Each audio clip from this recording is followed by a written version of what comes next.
take a lot of the guesswork out of cracking the egg itself. When I crack it down the middle, what's going to happen?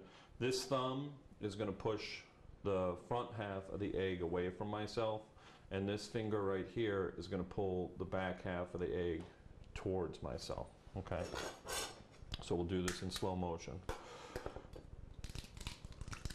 Cool. Okay? Right? And when you're practicing it, there's a shell. no, there's not. Well, we got a smart guy here. If you ever do, I always crack over. You know, when you're first starting, crack over a sieve if you want to. If you ever do get egg in your shell, which I almost never do. Oh, okay. The best way to get it out is to, I mean, if you were to, the best way to get it out is to take your finger and squish the shell against the bowl and or the plate, and then pull it. It's almost impossible to try and pick it right out of there. So you squeeze it against the side and pull it out. I can smell our cauliflower and and carrot. It's looking good. We've got lots of light in there, thanks to that thing you've got there. All right, so I'm going to mix my potato pancakes. I've got a skillet already warming up over there. A lot of, we've spoken about pan temperature, Bob. Was your pan the right temperature when you were making your... Yeah, well, sizzling. I take a drop of water. Yeah? Okay. I don't know. And then I dried the potatoes really well. Yeah. Right. Let's see. So, as I said, in this case, we're going to do a little combination olive oil and butter. I'm going to have to wait a little bit for this to come up. Yeah, it's nothing. That's not doing anything for me. Okay, so we're going to wait for that to come up. While we're doing that, that doesn't take long to cook. The potato pancakes? No, that'll take no time at all. My pears are coming along. I don't know if you can see this on TV, but just that faint little wisp of heat right there. That's what we're looking for. Okay. Every once in a while, once we're about halfway through the cooking process, just take them and flip them over to get them on both sides. But that's not boiling. That's just like you can see it's just like really just steaming. All right. So we're going to keep an eye on this. As Bob mentioned, one of the best ways to test pan temperature is with a little bit of water. And when you're testing the pan temperature, what I always tell folks is you're looking for the water to make the same sound that you want your food to make when it hits it. Okay. We also try and remember that once you start putting stuff into a pan, it's going to cool down. So you really have to pay attention to temperature, and don't crowd stuff in a pan because that'll really drop the temperature. And it also it won't allow your butter and oil or whatever cooking medium you have in there to kind of work its way around the whatever you happen to have in there, so it won't crisp it up. I'm going to give this cauliflower and carrot a little spin, and then I'm going to butcher up that venison and get that ready to roll. So I'm just reaching in there, give the carrots a little spin, flip this cauliflower over. Have you ever served venison and 12 inches? Oh yeah, most definitely. Yeah, most definitely.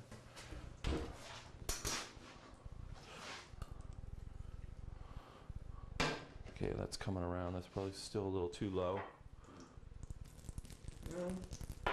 It's getting there. I'm gonna give it another. Give it another minute. Give it another minute. Venison tenderloin, correct? Tenderloin on either side of the spine of the carcass. You'll notice venison is a super lean meat to begin with, so almost no marbling. You'll also find in beef tenderloin very little marbling, just because those muscles don't move at all, really. If you think of a cow or a steer or any type of ruminant, they sit on 4 hoofs and don't move their backs at all. So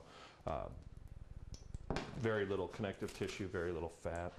All right, So our little pea cakes are little, always work away from yourself. If you notice, I started close to myself and worked away in case any splatters or anything.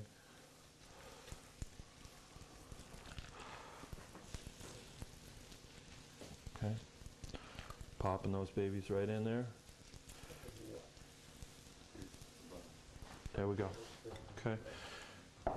We'll get back to that. Big mistake. A lot of folks feel that once they've got something in a pan, they have to do something to it. They got to shake it. They got to move it. You really don't, especially in this case when we're trying to get nice crispy potato pancakes. Let's just leave them alone.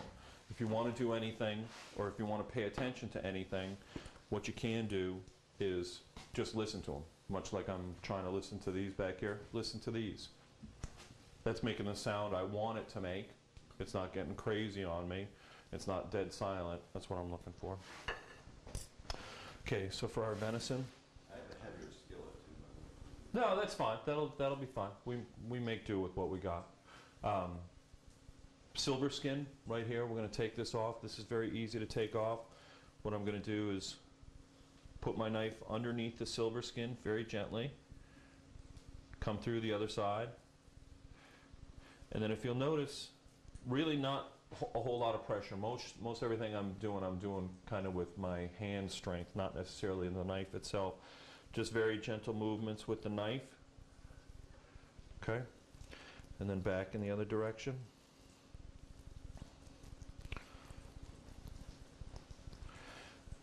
Get all these little pieces out. Always, before you start cooking with meat, venison, pork, always let it come to room temperature. That way what fat there is in the meat will come up to room temperature. Most meat gets their flavor from the fat.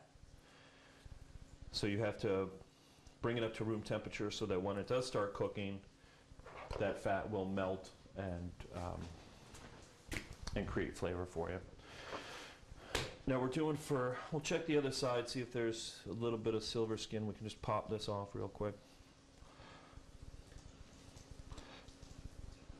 Now what I'm going to do, just because a lot of times, people are under pressure to get things done, get them cooked quickly, and especially with venison, we want to be real careful with overcooking. Venison really should be served rare to medium rare.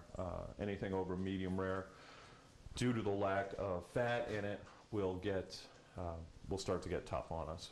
So we're going to go rare to medium rare, and the best way to kind of control the cooking of it is to do it in smaller sizes. Looks like we have another guest with Vinny here. Yep, Macy smells that venison. She's ready to go. Oh, there's a cat here.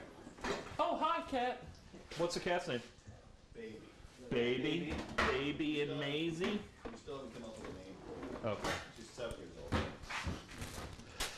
So what I found, I'm going to make let me finish my, cut my little tenderloins, little fillets, 1 to 2 inches. Actually, I should start from the beginning. Say we've got this piece right here. We've got 4 guests, so let's try and get 8 out of this. So what I'll do is start, obviously, in half. This way you get nice even portions. Half again on both sides. And then half again.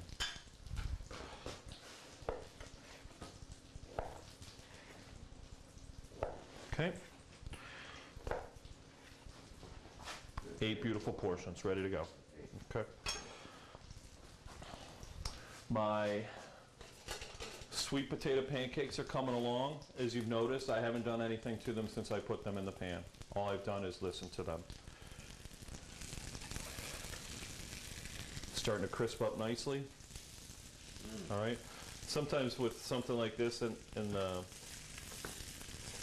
when you've got a center that's not quite as hot, or exterior that's not quite as hot, just kind of spin them around when you flip them. Doesn't matter if they break a little bit.